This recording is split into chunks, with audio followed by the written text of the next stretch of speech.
Okay, we're back from lunch. Some of us are. Some of us are still on lunch. So what I'm going to do is really quickly show you, or not, hopefully not too quickly, but show you how to do the command line arguments for those of you who want to complete the first assignment to its fullest. And if you want to do that, then it is going to require a second step. Take a look at that second step. It's not that one, it's going to be this here.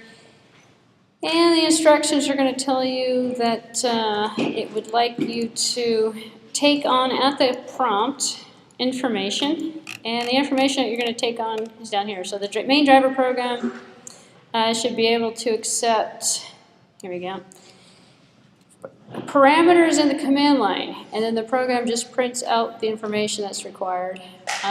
If you're going to do this, you don't have to do this as I mentioned before.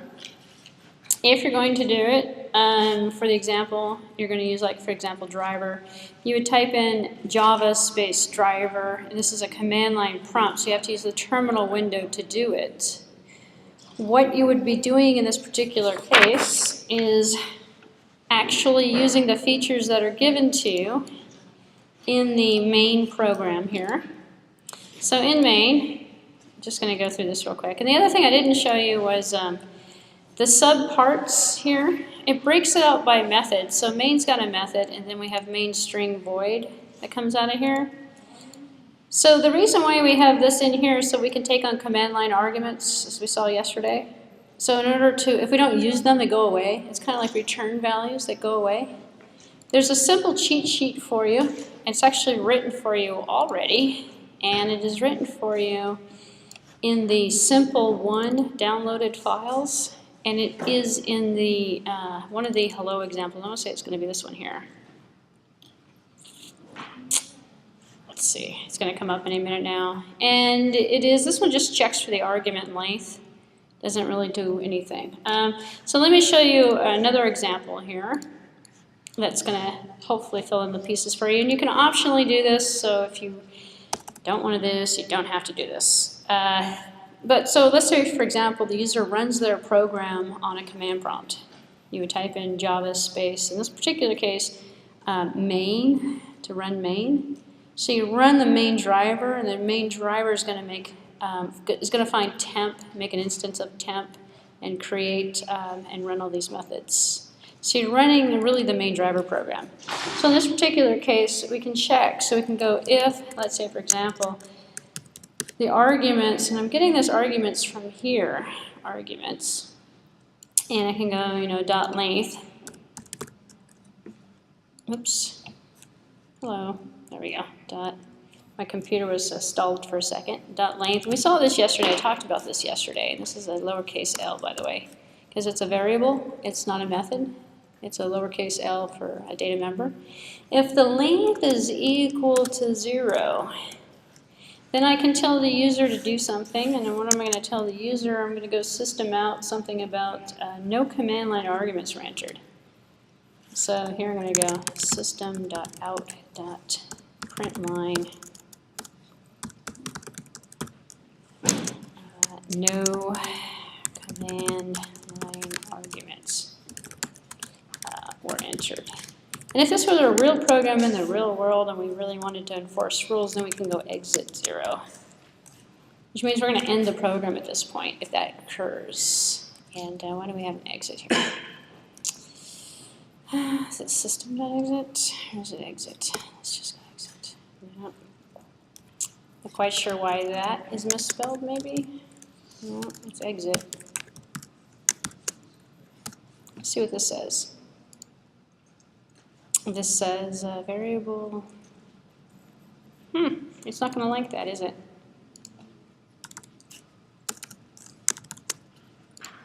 Let's see what this one says. Wait. Great method. Well, I'm not importing any classes in this, so it's probably not available because I didn't put language in there. If you haven't noticed, actually, it's kind of an interesting observation. We're using all of the built-in packages, built-in stuff. So up here in the top, I didn't do any imports. And I don't have any imports in this file either, in the temp file, because I'm just using the standard stuff. And exit, I believe, is part of language, and so the method's not going to be available to me because I didn't put it in there. So I'm just going to leave it alone. In fact, my program will continue. So if I run the program and I'm not giving it any command line arguments, at the beginning of the program, it should give me this little message that says no command line arguments were entered. Now, if command line arguments were entered, then we would have a case in which we would want to do something with them. So in this particular case, we can do this and go else. And you'll see this commonly written like this, and you'll see it like this, else, and then you have some code in there. So instead of doing an else if, it's just going to be an else, do something.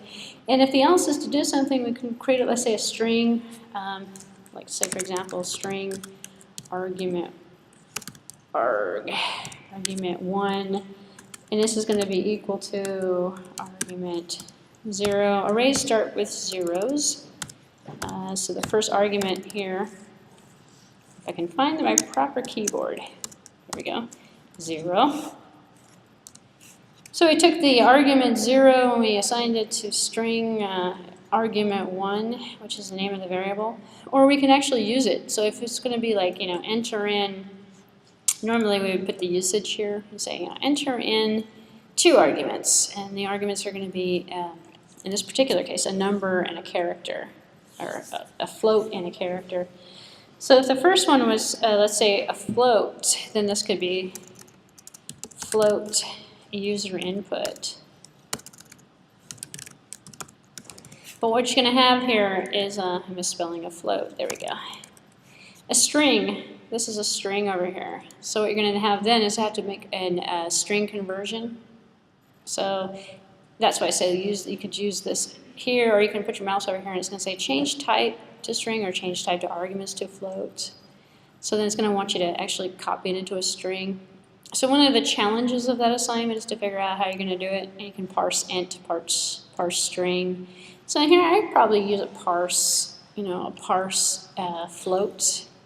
So if you type in, parse float, you parse a float out of there, out of argument 1, which is, I misspelled again.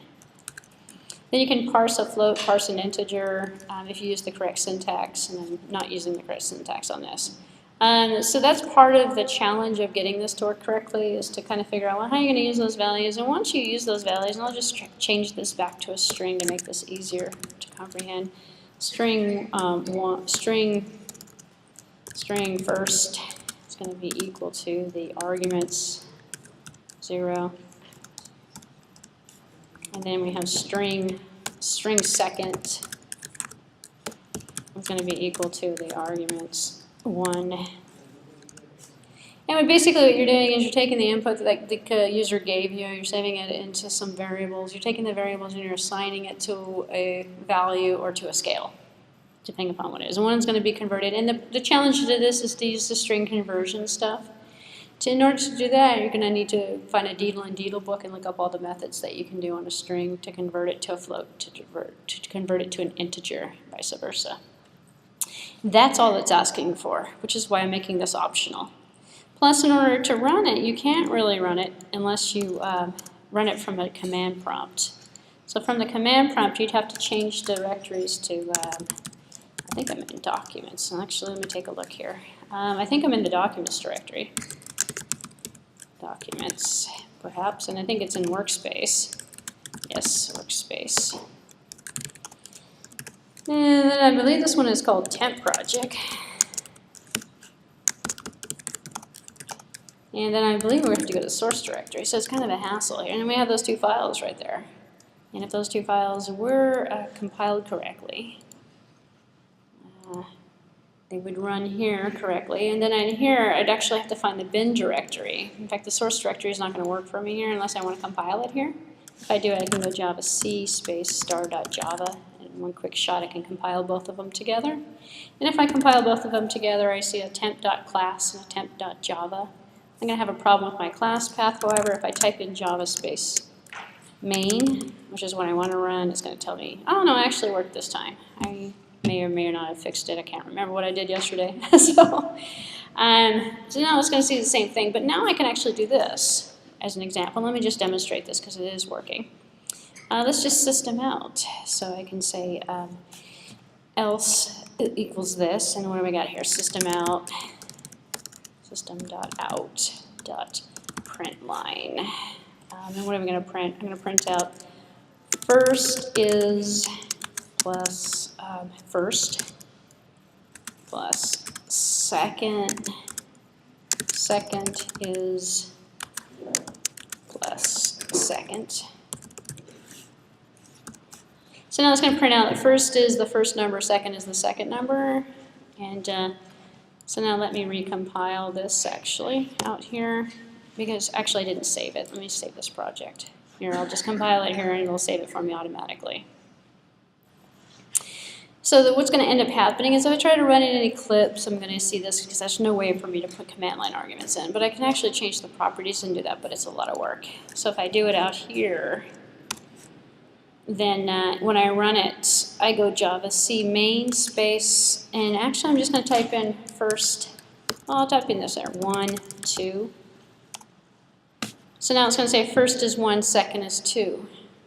And so I've taken the information from the command line and it has processed it for me and it has done part 2. So if this one was a float and one was a character, I could create temperatures automatically with floats and characters, which was the learning objective. So you can figure out, actually I did most of it for you here, you can figure out how to convert the string, both strings, one to a float, one to a character, and then make the user do this. So they can type in 12, and I'll also make it here, 70 degrees Fahrenheit. And so now I have first is 70, second is F, and I can set them both automatically. Old DOS programs and Unix programs work this way. It's kind of like the way that you can get input into the program automatically from the command line and not have to reinvent the wheel or not have to have prompts or anything. Questions on reading in from the command line? Nope, that's the last part that I forgot to show you. So if I were you, I would just like close this project maybe, or keep working on it while I give you some boring lecture stuff in the next few minutes here. I'm going to close mine just so I don't want to lose it. And I'm also going to show the ITU students something else. For the ITU students, you're going to see the teacher's version of the LMS. If you're brand new to ITU, you don't know about this yet maybe. There's a thing called the EMS, or the LMS, Learning Management System. In here, this is the teacher's version of it. So your interface isn't going to look like this, but it's going to look very similar to it. In the Java programming class, I have set it up. There's no grades in here, so I don't have to worry about showing stuff. But in the, I believe you have a slightly different interface to this. I have set the due date, so I'm going to go into my assignments folder to show you what I've set. This was what we just worked on, was assignment number 1. And we are going to work on Dino next, which is assignment number 2. Both of these two are due on 3/16. So if you haven't noticed, and if you're hanging out with us, which you guys are, if you're taking this for 3 units, you're hanging out, and if you're hanging out, you're going to come back here, and you're going to be coming back here on, guess what, April 13th. No, you're going to go back on March 16th. So it should have been set, let me make sure this is correct now, March 16th. So it's due the day of midnight of the day you come back. So if you're coming back for the intermediate section, which is another 2 days of lovely Java programming, you're coming back here, and I'm going to see you on March 16th and 17th. I think it's St. Patrick's Day, actually, so maybe we'll have green cookies or something, I don't know. But both of these two, you have to, oh, someone submitted it already. Somebody in the class turned it in. All right, so that's good. Somebody's far ahead. You got plenty of time. You got an entire month to turn that assignment in. And in fact, you can turn the second one in probably in the next couple of days. I would do it sooner than later because then it's fresh in your mind. As soon as you walk away, a couple weeks later, you're going to forget all about Java.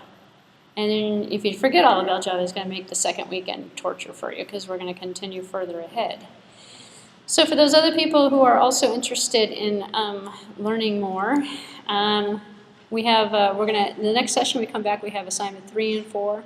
Those are going to be due the first Saturday of the 3rd session. The only thing difference is after the 3rd Saturday of the 3rd session, when we have everything due, you only have like a week after that. You have 8 days. to do the last two if you're on the intermediate. And actually at this point, this stuff's real easy. It won't be too hard. It's actually kind of easy. One of them's a really nice notepad program. And just like last time, we'll be doing them in class. So we write the programs in class. So all you have to do is polish it up and turn it in yourself to show that you were actually here and you actually did it. So. And then those of you who are familiar with what's going on here, during the last class meeting, on the last day of the last intermediate was that final exam. It's just basically a comprehensive, all-inclusive exam that's going to test what you know. It's a multiple choice test. It's actually nothing to fear. Just basically reinforces that you've picked up something, you've learned something. And for those of you, just one more time before I forget, before the end of the season, because I won't see you guys for another month from now. This is the book that I'm highly recommending. It is the one called How to Program in Java. And How to Program in Java. This is early objects. Wait a minute. We have a couple different versions of it. The author that I like is Deedle and Deedle. Here he is here. The book is really cheap because I won't see you for another month after this. What your homework is, and you're wondering, well, what's my homework then? Well, to relearn everything you learned this weekend and make sure you learn it. But pick out one of these books here. This is an excellent exercise. Pick up one of these books or go online, find a PDF file of it. It's all everywhere. It doesn't have to be the 6th edition. It can be the 7th or the 8th or the 4th. Make sure it's 2 or above. Java 2 SDK, which is about 10 years old at this point. So don't go back too far. 10 years is enough. Read the first couple chapters of it. What's it going to show you? Well, it's going to show you, and then there's also downloaded source code examples and things that go along with this book, and his books are all tutorial driven, so you can write a bunch of programs. Focus on the concepts that we've learned or you've been introduced to this weekend. One of those concepts are going to be is creating objects, creating programs that are using objects and using inheritance, all the way up through inheritance. But some of you who do not have a programming background might want to learn a little bit more about arrays, about all the different data types. And the book will also show you how to convert a string to an integer and a string to a float, stuff like that. There's no replacement for learning or spending some time focusing on basic fundamentals. It'll get you far because the same basic fundamentals apply towards all programming languages. So it's not just Java. It'll help you learn other languages a lot easier as well. But if you're still kind of, walking away this weekend going, oh my God, I don't know. Then you have an entire month, read a couple, just read the first 3 chapters or so of one of those Deedle and Deedle books, and I guarantee it. It'll put all the pieces together for you. And then you'll be ready for intermediate. And then when you come back, believe it or not, if you do that, or if you have the skill set, you don't have to do that. You come back for the next session, next weekend, then you'll be amazed how much you'll remember. And all of it applies again, and then we'll be building more sophisticated applications, and we'll be building more Android stuff as well. But I got to get you to a certain level so we can apply it to something, because it's all about inheritance, which is the next topic that I'm going to talk. Android development is all about inheriting objects from objects. So until we can get to inheritance, we can't really do anything on that platform. So next time it'll be more of a hybrid between the two. All of the assignments, however, are written in plain Java. You don't have to worry about the emulators or any of the Android-related stuff to do the assignments as you've noticed so far. Okay, so I'm going to stop this video and starting with inheritance unless we have any questions. What format? That's a very good question. If you're programming the assignments and you're programming them using Eclipse, which you don't have to do, you can use a command line prompt and a text editor if you want, or you can use any program that you want, by the way. If you don't like Eclipse, you're not required to use it. In fact, you don't even have to use it for Android development either. If you do, or if you are using Eclipse and you have a workspace directory, these are, I think this is the temp project that we are creating. If you're on a Mac or you're on a Windows system, just zip this up and send it to me. Yeah, if you're not, and you're not doing it that way, then take these, not the class files, but just the Java files and zip those together. If you're an IT student and you're submitting it into the EMS, you can only put 1 file in at a time. If you're not an IT student, but you want to get credit for the certificate program, and you're not taking all 3 sections, email me. Email me, bhecker@itu.edu. Email me the project. If you're ITU, don't email, put it in the EMS. You're required to put it in the EMS if you're an ITU student, because they archive everything. Good question. Any other questions? I don't need the executables, just the .java files, by the way. All right, then I'm going to stop this